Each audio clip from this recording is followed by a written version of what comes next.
Welcome to Monday Motivation. Hello, I'm Pastor Tim, and I want to invite you to meet me here every Monday for encouragement and direction that I believe will help you make this the best year of your life. Last week I said that every one of us were created and designed by God with the capacity for greatness, to live an extraordinary, impactful life. We were created in His image and in His likeness and endowed with supernatural abilities. And you know, deep down in our hearts, we all know this. There is this quest for significance and the discovery of purpose. We know we were designed to conquer, to explore, to live life to the fullest.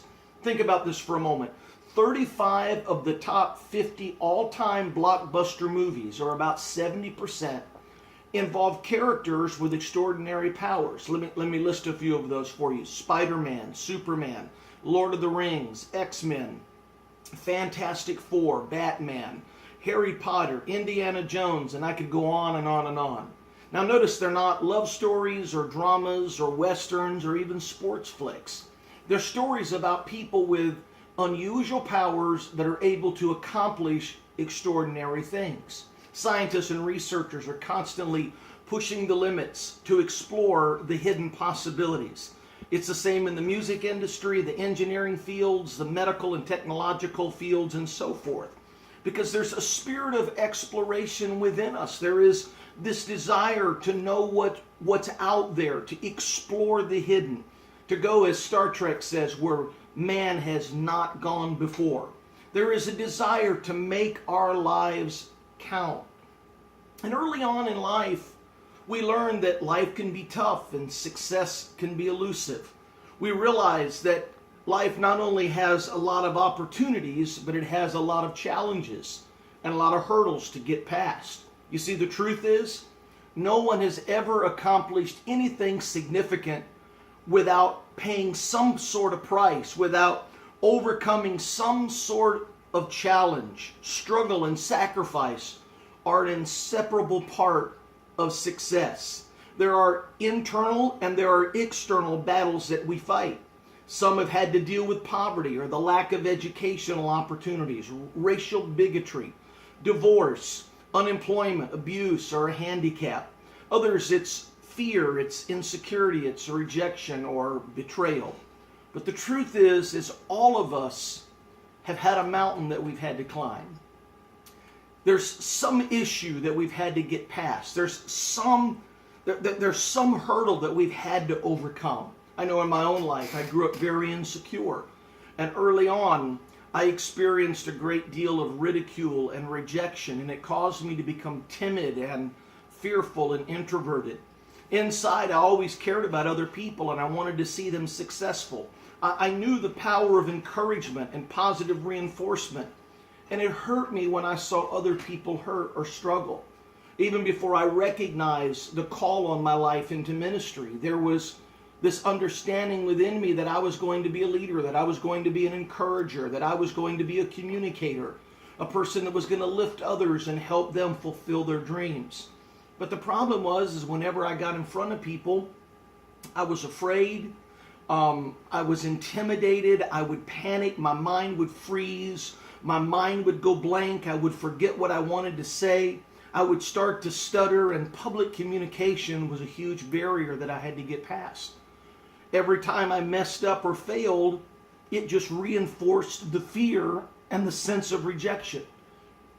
And I almost gave up. But then I discovered music.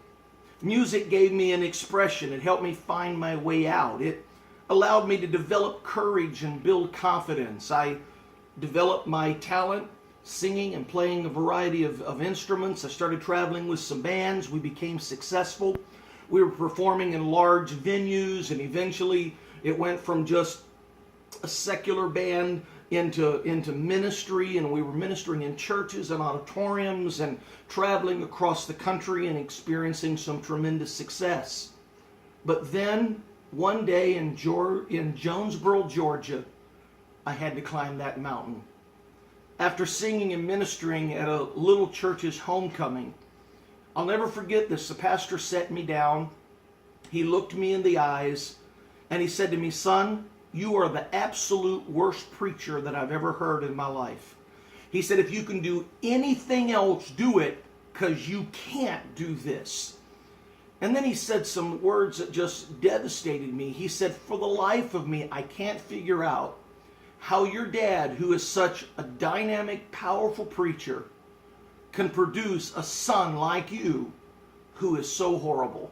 He said, you need to figure out something else because you can't do this.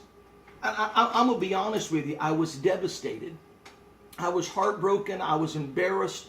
The rejection, the pain that I felt was just unbelievable. And now I have to make a choice. I can allow this situation, this setback, if you please, to destroy my confidence, cause me to second guess myself, and give up on my dream, or I can make it a learning experience. I can use it to motivate me to develop my craft and become better at what I did and to fulfill the vision and the dream that God had given me. It was a difficult time in my life. I remember crying all the way home from Atlanta that night, feeling sorry for myself for a couple of days, and finally I had the courage to share it with my dad. It was amazing to me how he just smiled and listened to what I had to say, and when I got done, he just began to speak to my dream. He began to speak to the passion of my heart, and just a few short words stirred me. It caused me to dream again. It caused me to understand that God had a destiny and a purpose for my life, and life is going to have setbacks, and there's going to be struggles, and there's going to be battles, but if you've got a dream, if you know that this is what you want to do in your life, you got to press through it. You got to overcome it, and you can do it. You know, I learned something that day. I learned that not only does God give us a destiny, but He gives us a dream. I want you to think about that thought for a moment. God gives us a destiny, but He gives us a dream to draw out that destiny. A dream is a mental picture of what we want to achieve or accomplish. Someone said a dream is not something that you wake up from, but something that wakes you up. The Bible word for dream is vision. Sometimes a vision is called, I've heard people call it a vision, a dream with a blueprint. A vision or a dream gives us a hope to believe in. It stirs our passion. It points us in the right direction. The scripture says hope defers, makes the heart sick, but when desire comes, it is a tree of life. A dream gives you that desire. Proverbs 17:24 says, an intelligent person aims at wise actions, but a fool starts off in many directions. What a dream or a vision does is it awakens us to the potential that God has created within us. Here's my question. I know there's destiny in your life. I know there's purpose within you. I know there's greatness within you, but what is your dream? What is specific about that greatness? What do you think about when you close your eyes at night? And here's the reality. Unless you have a dream for your marriage, things will never improve.